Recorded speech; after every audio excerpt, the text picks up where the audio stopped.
Bonjour et bienvenue à tous les taureaux et les ascendants pour cette guidance sentimentale du mois de juin. Allez, c'est parti, donc n'hésite surtout pas à partager cette guidance sentimentale car elle va être très utile pour un maximum de personnes. Dis-moi aussi en commentaire si tu m'entends bien, si tu vois bien, si le son est bon. Cela va me permettre de pouvoir en fait améliorer mes vidéos, mes guidances. Voilà, donc je te remercie pour tes commentaires que tu vas m'indiquer. Alors, bienvenue sur le voyage d'un médium et c'est parti pour ta guidance sentimentale du mois de juin.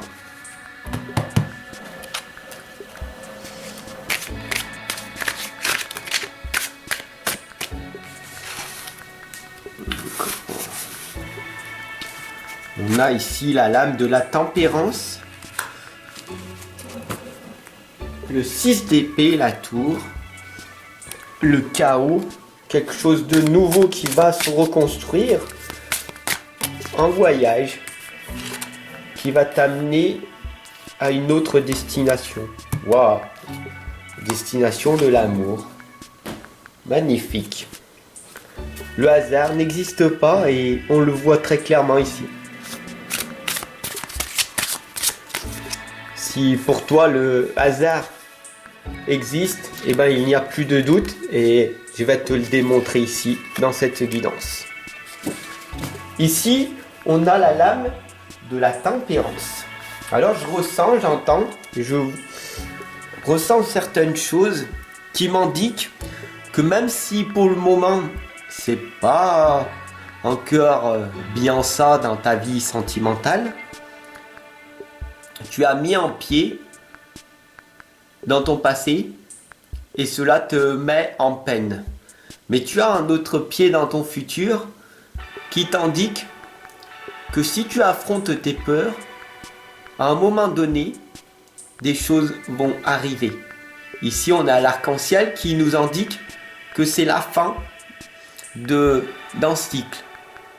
Tu as bien pleuré, tu as bien été une victime, tu as bien été dans la tristesse et le deuil, mais maintenant il est temps de reconstruire. Il est temps de partir en voyage, en destination pour aller ailleurs. Donc, il est temps et tu l'as fait, bravo, parce que si tu as cliqué sur cette guidance, c'est que tu es déjà en voyage. Le hasard n'existe pas. Tu es en train de pagailler sur tes émotions. Ici, l'eau, c'est les émotions de ta vie. Il y a des hauts, il y a des bas. Et ici, on a les épées qui nous indiquent les blocages de ta vie. Alors, oui, dans ton passé, on a la tour ici, que ça a été le chaos total. Il t'a vraiment fait du mal. Il t'a vraiment blessé. Pour toi, c'était un pervers narcissique. Un connard. Mais sache que tu peux reconstruire ta tour par la suite. Toi seul peux prendre cette décision. Toi seul peux prendre cette décision. Soit tu es dans la tristesse, comme tu as été pendant pas mal de temps, soit tu rebondis et tu vas être dans la joie et le plaisir. Alors comment on fait, Fab, pour tout simplement switcher nos pensées pour ne plus être dans la tristesse et pour être directement dans l'action, dans la joie et dans le plaisir, en étant en mouvement.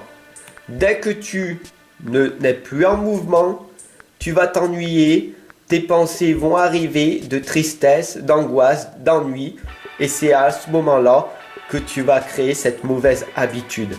Donc toujours être dans l'action, en entreprenant quelque chose qui est toujours fait dans l'amour. Pour toi, pour tes enfants, pour tes proches et pour redonner aux autres. Accepte l'amour tout simplement que l'on te donne.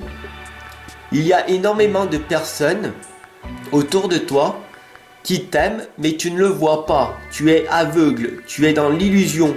Il y a des personnes qui t'aiment réellement, sincèrement. Et tu vas me dire, mais personne ne m'aime. Ce n'est pas vrai. Tout simplement parce que moi je t'aime. Donc du coup, peut-être que je suis personne. Alors, personne ne t'aime à part moi. Donc du coup, tu vois, ta croyance limitante est brisée, est annulée maintenant. Accepte l'amour que je t'envoie, tout simplement. Maintenant que tu as accepté, que tu t'es rendu compte qu'il y a cette croyance limitante qui était en toi, maintenant il est temps de récolter ce que tu es en train de semer. Tu as semé des graines de victimisation. Je ne suis pas là pour t'enfoncer, je suis là pour te guider, pour te dire que maintenant tu peux faire de nouvelles choses. Maintenant, ensemble, on va gratter cette terre et on va planter des nouvelles graines. Mais il va falloir attendre que la récolte pousse. Alors accepte les mauvaises décisions que tu as prises dans ton passé parce que tu n'avais pas encore les connaissances acquises. Mais maintenant, ensemble, on va arriver à mettre des nouvelles graines, des nouvelles connaissances qui vont permettre de faire quelque chose de merveilleux par la suite. Mais tout commence par toi. Ici, on a la reine d'épée qui nous l'indique que tu es beaucoup plus forte que ce que tu penses. Tu penses être capable. Peut-être, demain, je verrai bien. Oh, si seulement j'avais plus de ci, de ça. Tu te trouves encore des excuses. La reine d'épée te l'indique très clairement. Tu es beaucoup plus que ce que tu penses. D'ailleurs, le valet de denier te l'indique. La richesse n'est pas de ce qui est sur ton compte en banque. La richesse est ce qui est à l'intérieur de toi. La richesse mentale. Qu'est-ce que tu penses de toi? Comment tu te vois dans le miroir des responsabilités? Est-ce que tu te vois réellement tel que tu es? Est-ce que tu as pris le temps chaque jour, 5 minutes, de te regarder pleinement dans le miroir? Dis-moi en commentaire et je te dirai qui tu es. Le chevalier de denier me l'indique ici très clairement. Passe à l'action, sois forte, courageuse, tu vas y arriver, tu le mérites. Tu as mis des actions en place, sois responsable de ta vie et tu vas voir que le changement va finir par arriver. Et ce sera un changement positif parce que tu auras mis des clés en place que tu n'as jamais fait précédemment. Et si tu veux que le changement arrive beaucoup plus rapidement, je t'invite, ce n'est qu'une invitation après tout, à me retrouver de l'autre côté en consultation privée. Offre-toi cette belle opportunité qui se présente à toi. Sur ce, moi je te retrouve dès demain pour une nouvelle vidéo. Alors n'hésite surtout pas à partager cette guidance à tous tes amis taureaux et les ascendants. Et bien sûr à t'abonner et à cliquer sur la cloche de notification pour recevoir chaque jour une nouvelle vidéo totalement gratuite qui va te permettre de t'accompagner et te guider, surtout en ces temps incertains. Ciao mon ami, ciao.